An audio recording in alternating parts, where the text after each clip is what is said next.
In the next 2 minutes, I want to make you reflect on the technology that you ask students to use as part of their independent learning or homework away from the classroom, and more specifically, the devices that they need to use in order to access that information effectively. Now, this all came from some thinking and some reading I did during the pandemic, when we were obviously all doing lots of online teaching, hybrid teaching, and students were doing online learning from home. And it came from something I read that posed the question about what devices do students actually need to use to actually effectively kind of engage with that learning. And it started by saying that actually we might create all of our resources and kind of homeworks or independent learning tasks on our big laptops or big screens, and we can see all that very nicely, and we have lots of different fonts and colours, all this type of thing.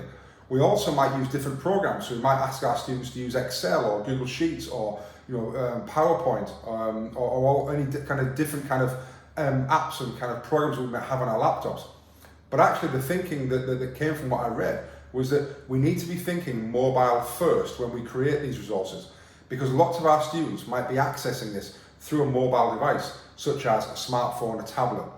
And actually, we then need to really be thinking about, is what I'm creating going to be accessible on a mobile device? Or am I just thinking about, it looks nice on my big screen now? So it's really important to have that in your mind when you're creating things that students will need to access digitally from home, is that think mobile first when we're designing it. Will it be suitable on a mobile? Is the font size big enough? Are the colours going to be easily read?